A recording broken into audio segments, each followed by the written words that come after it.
Today we are going to be reading the poem The Midnight Ride of Paul Revere, written by Henry Wadsworth Longfellow and illustrated by Christopher Byng.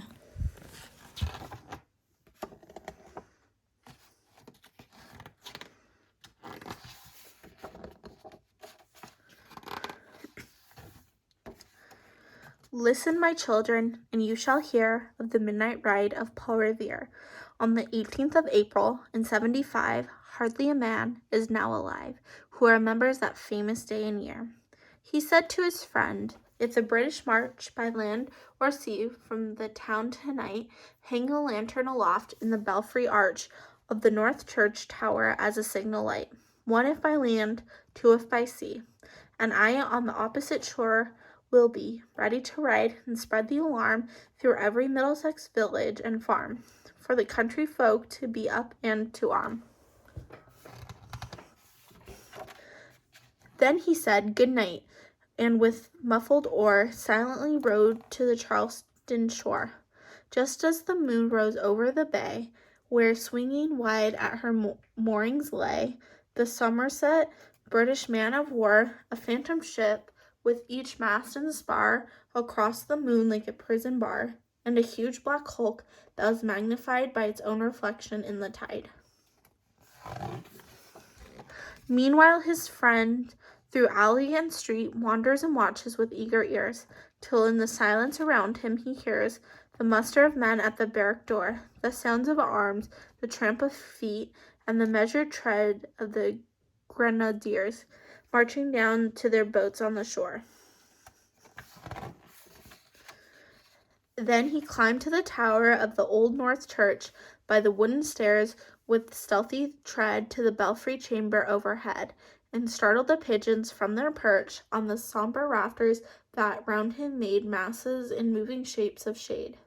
by trembling ladders steep and tall to the highest window in the wall, where he paused and listened and looked down a moment on the roofs of the town, and the moonlight flowing over all. Beneath in the churchyard lay the dead in their night encampment on the hill, wrapped in silence so deep and still that he could hear, like a sentinel's tread, the watchful night wind as it went creeping along from tent to tent, and seeming to whisper, "All is well." A moment only he feels the spell of the place in the hour, the secret dread, the lonely belfry and the dead. For suddenly all his thoughts are bent on a shadowy something far away, where the river widens to meet the bay, a line of black that bends and floats on the rising tide like a bridge of boats. Meanwhile, impatient to mount and ride, booted and spurred with heavy stride, on the opposite shore walked Paul Revere. Now he's patted his horse aside, now gazed on the landscape far and near, then impetuous stamped the earth, and turned and tightened his saddle's girth. But mostly he watched with eager search the belfry tower of the Old North Church, as it rose above the graves on the hill, lonely and spectral and somber and still.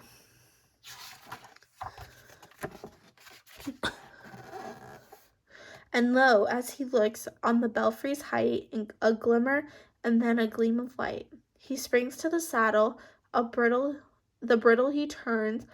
but lingers and gazes till full on his sight a second lamp in the belfry burns. A hurry of hoofs in a village street, a shape in the moonlight, a bulk in the dark, and beneath from the pebbles in passing a spark,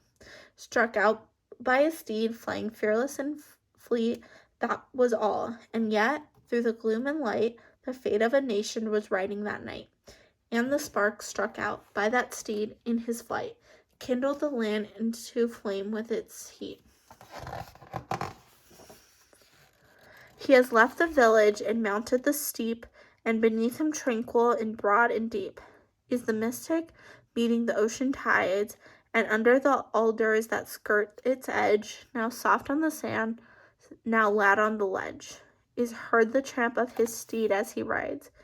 It was 12 by the village clock when he crossed the bridge into Medford town.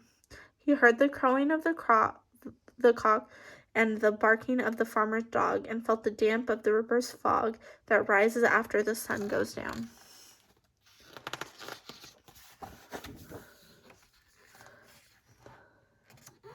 It was 1 by the village clock when he galloped into Lexington. He saw a gilded weather clock swim in the moonlight as he passed in the meeting-house windows. Blank and bare, gaze at him with a spectral glare, as if they already stood aghast at the bloody work they would look upon. It was 2 by the village clock when he came to the bridge in Concord town. He heard the bleating of the flock and the twitter of the birds among the trees, and felt the breath of the morning breeze blowing over the meadows brown, and one was safe and asleep in his bed, who at the bridge would be first to fall, who that day would be lying dead, pierced by a British musket ball.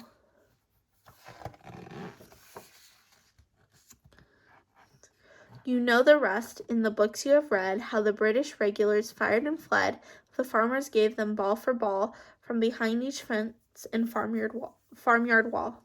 chasing the redcoats down the lane, then crossing the fields to emerge again, under the trees at the turn of the road, and only pausing to fire and load. So throughout the night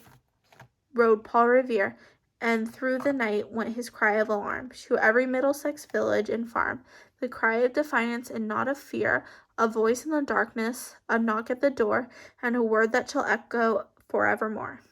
For born on the night wind of the past, through all our history to the last, in the hour of darkness, in peril and need, the people will awaken and listen to hear the hurrying hoofbeats of that steed, the midnight message of Paul Revere.